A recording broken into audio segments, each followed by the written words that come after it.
Hey everybody, welcome back to Rooted Gaming. I'm Wes, and we're talking about motherhood in video games today. Actually, we're talking about the absence of motherhood in video games today, and this one doesn't make sense to me. So why are we not having any motherhood tied into video games at all? I mean, if you look at God of War, if you look at a bunch of different games, we're looking at fatherhood is being tied more into video games as the genre matures. And yes, you can say that video games are still an immature genre, like an immature medium, but it's a bad excuse. Video games are not an immature medium at all. Video games have been around for decades upon decades. We've got people that are retiring out of the industry, but we don't have genre fillers in there. So we don't have anything that really hits a different media, like a different market.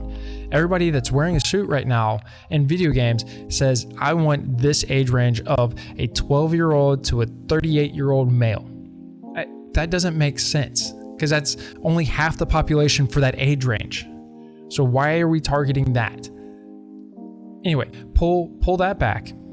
Let's talk about where is the motherhood in video games? I mean, we've got so many women in this country, and like me personally, I have conversations with my wife about video games probably every day, and she plays Animal Crossing probably every day. And we used to play Dota 2 every day together, and we're both really busy right now, but we literally are saying, hey, every Saturday night, we're going to sit down and either watch a movie or play Dota 2. And every Friday night, we're doing this. And we have to plan it out, because that's what happens when you have kids. We're making time with each other, and we're playing games to have time with each other. And that's what I enjoy doing. So why can't I recommend to her a game that has Lara Croft training her son or daughter to do exactly what she's doing, right? Like, this doesn't make sense. I've got a game about Kratos going through and showing his son the ropes and coming to grips with his past, but I don't have anything that shows this same journey from a woman's perspective. I don't have anything that shows a similar journey. I don't have anything that shows a character development that shows this age range in a woman's life. And I can't recommend anything to my wife. I can't recommend anything to her friends when they ask me something, because people ask me, hey, what are we doing for this genre? Okay, let me go find out, because I don't know that off the top of my head. Nothing. Yeah, there's small independent studios that are doing it, but it takes time and funding, and sometimes they just don't get greenlit, and sometimes they don't get the backers that they need, and these games don't get off the ground. So why are the suits not doing this? Well, maybe because the suits are more concerned about money. And I'll give you an example. Nobody made a battle royale until PUBG did. But they did it as a mod first in Arma 3. And then they wanted to take that to a major studio, and nobody said yes. So they said, screw it, we'll do it ourselves. So they did it themselves. And then Fortnite said, hey, you know what? I want to do that too. And Fortnite said, everybody knows what Fortnite is, right? Then all the suits said, I need a battle royale in my game. Now it's flooded. Like, they have to wait until it's safe to do this. Why can't they just do a good game about this? So we're waiting on the suits to retire out of the industry? I mean, this is supposed to be a progressive medium for everybody, right? We're supposed to have equality in this medium, but I'm not seeing it. I can't recommend these games to people.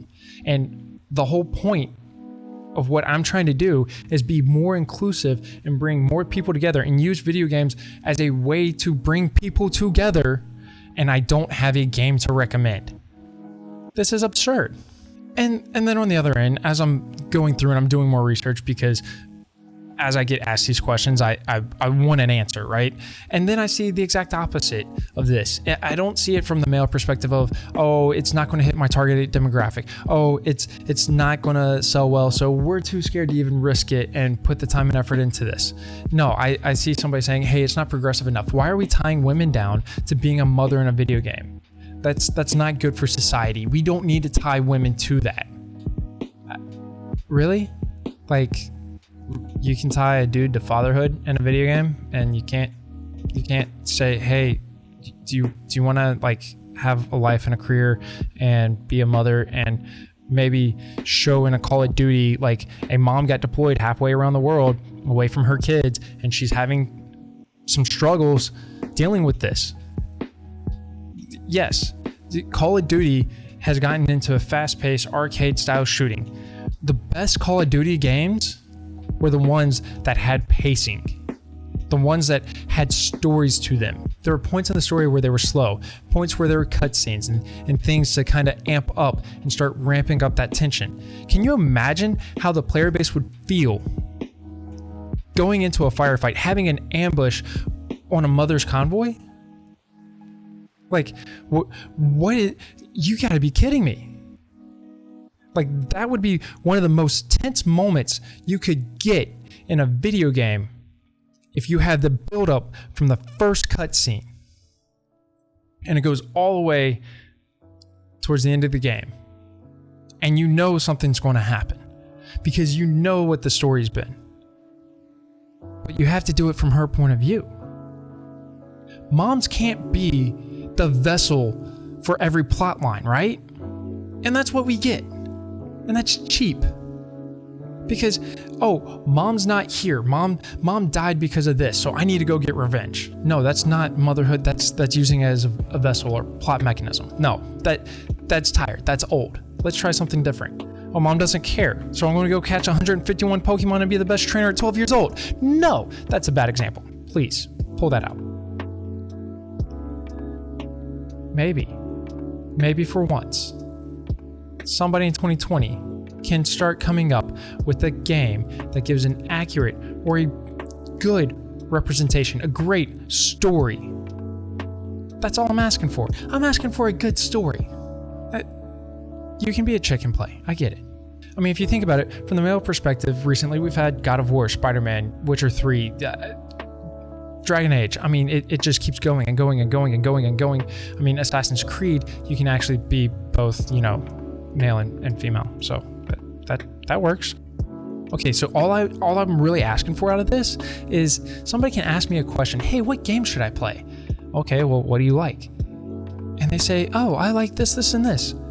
Oh, absolutely. Here's the top 10 games for that genre. Instead of being like, oh, I'm sorry, you need to go watch a movie or read a book. Like, that's just stupid. Why do we do that in games? Okay, I'm going to get off my soapbox now and say Happy Mother's Day. I hope everybody has a great Mother's Day. Y'all are awesome and amazing people.